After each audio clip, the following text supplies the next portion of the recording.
Thank you আমার আগের ভিডিওটাকে এত সাপোর্ট করার জন্য। আর এত সুন্দর সুন্দর কমেন্টস দেখে আমার মনটা ভীষণ আপ্লুত হয়ে পড়েছে। যাই হোক, সকাল হয়েছে আর আমাদের এখানে এসে গেছে খাওয়ার জলটা আমাদের কিনেই খেতে হয়। তাতানবাবু আমায় জল আনতে দেখে দেখে নিজেই শিখে গেছে, ড্রাম নিয়ে জলের গাড়ি দেখলেই চলে আসবে। মাঝে মধ্যে তো ওদেরকে ডাকে দাঁড়াও দাঁড়াও করে। যাই হোক, পাপা আর ছেলে দুজনেই এসছে জল নিতে। ওরা জল নিক, আমার কিচেনে অনেক কাজ। সকাল সকাল ওর পাপা বাজারে গেছিলো, বাজার থেকে মাছও এনে দিয়েছে। সেই মাছগুলো ধোয়া হয়নি এখনো, ধুয়ে সেগুলো রান্নাও করতে হবে। এই দেখেন দাঁড়িয়ে আছে জল নেবে বলে, ও লাইন দিয়েছে জলের গাড়িতে। আবার মিটি হাসছে মাঝে মধ্যে। এসে গেছি রান্নাঘরে। এই যে এই গ্লাস কাপ মাছগুলো নিয়ে এসেছে।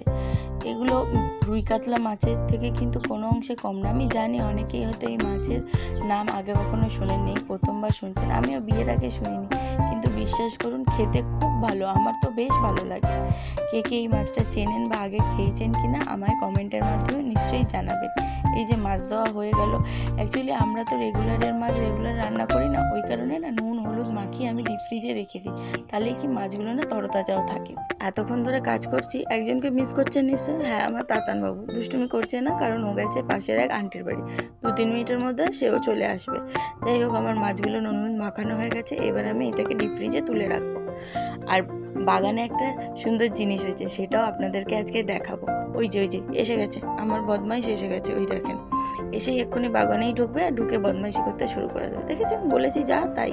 এই যে আমার বেগুন গাছে বেগুন ধরেছে, 2-3টে না, একটাই ধরেছে। আর যে বাগানে খুব একটা রোদ পড়ে না বলে দেখেন এই ছোট ছোট মরিচ গাছগুলো লাগিয়েছি, সেগুলো কিছুতে বেড়ে উঠছে না। যাই হোক, দিনের সমস্ত কাজ আপাতত শেষ করে আমি আর তাতান আর সাথে লালি ঘুরতে বেরিয়েছি। লালি হলো তাতানের আরেক বেস্ট ফ্রেন্ড, যে রোজ আমাদের সাথে বিকালবেলা করে ঘুরতে যায়। তাতান ঘুরুক, আর সাথে করে আপনাদের সাথে আমি একটা বিশেষ কথা শেয়ার করে নিই। আগের দিনে আমি যে ইনসিডেন্টটা শেয়ার করেছিলাম সেটা রিয়েল স্টোরির উপরেই বেস করা। তো আমি চাই যে আপনাদের কাছেও যদি এরকম কোনো ইনসিডেন্ট থাকে, তাহলে অবশ্যই আমাকে কমেন্টে একটা হাই লিখে দেবেন। আমি আপনাদের সাথে নিজে থেকে গিয়ে কন্ট্যাক্ট করে স্টোরি শুনবো। স্টোরি শুনে যদি ভালো লাগে আমার প্ল্যাটফর্মে শেয়ার করে থাকবো।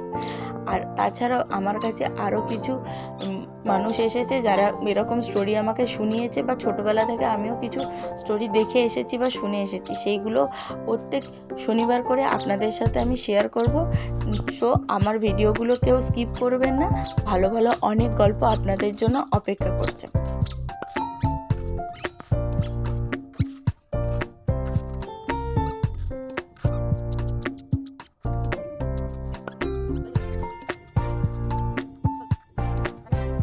এখন বাজে 11:30। এত রাতে এসেছি রান্না করতে, কারণ তাতানবাবু ঘুমাচ্ছিল না, আর ওকে নিয়ে একা একা রান্না করা পসিবল হয় না। আজ রান্না করব, ফ্রিজে সব রকম সবজিগুলো বার করেছি। ওই সবজি দিয়ে বড়ি আর কুচো চিংড়ি দিয়ে একটা তরকারি, আর সাথে করব সেই সকালে যে গ্লাস কাপ মাছগুলো কেনা হয়েছিল, ওই গ্লাস কাপ মাছের ঝাল। গরম ভাতে খুব একটা খারাপ লাগবে না। ওর পাপা এখনও আসেনি, এসে পড়বে আমার রান্না কমপ্লিট হতে হতে। কড়াইয়ে একটু সাদা তেল দিয়ে দিয়েছি, সঙ্গে বড়িগুলো প্রথমে ভেজে নিচ্ছি। তারপরে একটু পাঁচফোড়ন দিয়ে দেবো, দিয়ে সমস্ত সবজিগুলো দিয়ে ভালো করে ভাজবো। ভাজতে ভাজতেই ওর মধ্যে না কুচো চিংড়িটাও অ্যাড করে নেবো। দিয়ে ভাজা হয়ে গেলে একটুখানি বেশি করে মিষ্টি নুন হলুদ দিয়ে নামানোর আগে একটু ধনেপাতা আর কাঁচা লঙ্কা দিয়েই রেডি হয়ে যাবে আমার এই 5 মিশালি সবজির তরকারিটা। এটা ওর পাপাও খাবে, তাকানো খাবে। আমি খুব একটা সবজি খাই না, তো তাই জন্য আমার জন্য হবে মাছের ঝাল। আমার সাথে ওরাও খাবে অবশ্য মাছের ঝালটা। চলুন, রান্না করতে করতে ওর পাপাও এসে গেছে, তাই জন্য ক্যামেরাটা ওকে ধরতে বলেছি। দেখুন না, অর্ধেক আমার কড়াই বাদ দিয়ে দিয়েছে।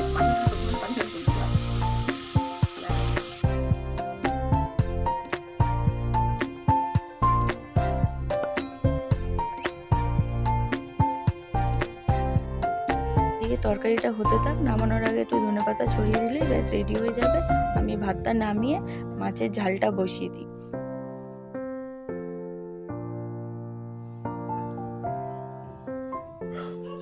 কেমন হয়েছে?